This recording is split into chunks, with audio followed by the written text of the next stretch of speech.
Setidaknya diperlukan lebih dari 5 orang untuk dapat memeluk pohon beringin raksasa ini. Selain ukurannya yang teramat besar, usia pohon beringin ini juga sudah sangat tua, ratusan tahun. Namun bukan ukuran dan usia pohon beringin ini yang menjadi bahan perbincangan, melainkan adanya petilasan atau makam keramat seorang ulama Islam pengembara bernama Mbah Santri Undik.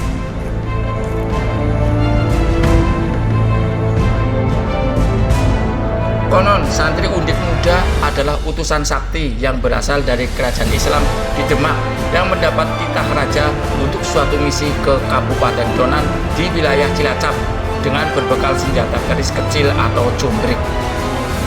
Namun misi itu tidak berhasil sehingga sang utusan memutuskan kembali ke Demak.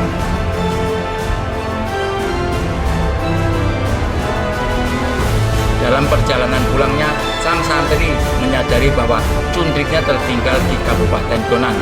Maka ia berniat kembali ke Kabupaten Donan. Namun dalam perjalanannya, sang utusan menyamar sebagai santri yang berpenyakit kulit atau budiken dalam bahasa Jawa, sehingga sang utusan menjadi lebih terkenal dengan nama Santri Undik. Dalam penyamarannya, sang utusan ini tetap aktif dan tekun menjalankan syiar agama Islam. Dan sejak saat itu tersiar kabar bahwa ada santri gudiken yang biasa disebut santri gudik atau santri undik mengajarkan hal-hal baik tentang Islam, mengaji dan membaca Al-Quran.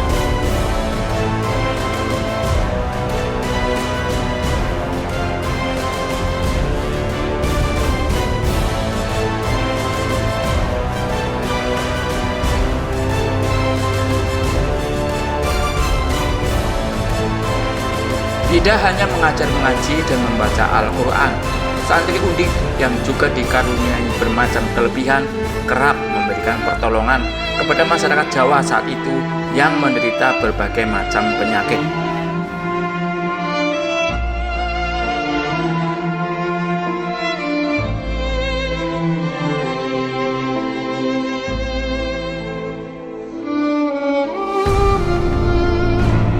Dan berkahnya, sang utusan dari Demak itu sempat singgah dan beristirahat di Desa Bemegung, Kecamatan Rowokele, Kabupaten Kebumen.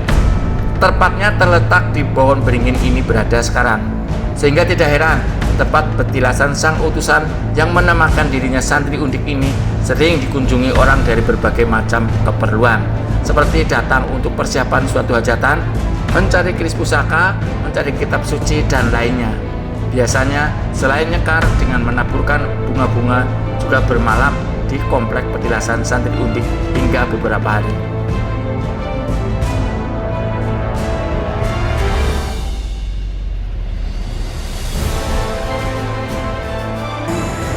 Kisahnya dari pohon ini untuk katakanlah ya kayak persinggahan gitu. Banyak orang terutama pada bulan-bulan Suko sampai selesai bulan Suro, mereka tuh pada berkunjung istilahnya ziarah ke petilasan ini, ke persinggahan Mbah Santri Undik. Mereka tuh ada yang istilahnya macam-macam ya, orang tuh banyak yang punya itikat yang macam-macam lah. Ada yang untuk mencari barang pusaka, benda pusaka, kayak di sini kan terkenal banyak barang pusaka. Ada terutama yang memang dipegang sama Mbah Santri Undik itu Mbah Jumbrik itu kayak keris kecil. Nah, mereka tuh mencari itu. Tapi kadang kalau yang memang lagi muncul, tapi untuk sementara sampai saat ini benda pusaka itu belum ada yang bisa mendapatkan. Paling ya belum berupa apa tuh benda-benda lain. Kabarnya orang-orang dari luar kota katanya ya pernah ya bermalam di sini mendapatkan kitab-kitab pusaka itu gimana?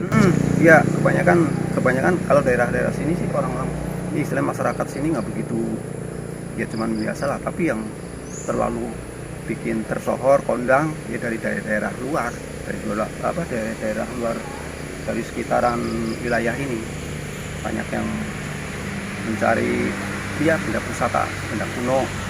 Kayak kitab-kitab gitu, semacam itulah. Mungkin kayak sejenis primbon apa.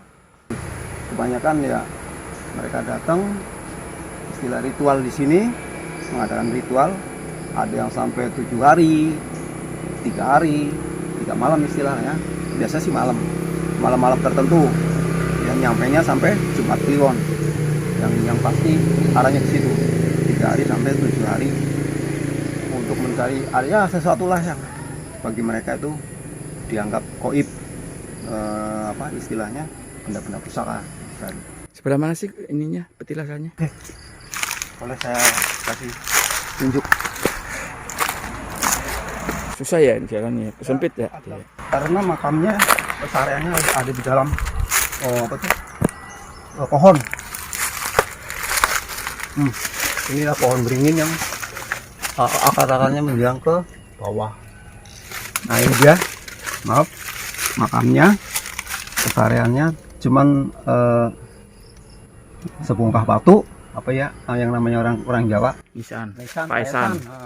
Nah ini ke ujung selatannya, utaranya ada di sebelah sana, diapit akar-akar pohon beringin itu. Susah ya mengaksesnya ya. Karena juga maaf. Ini umurnya udah berapa? Waduh, kalau saya pasti, yang pastinya saya kurang tahu. Yang pasti udah ya mungkin sampai ratusan tahun. Karena apa?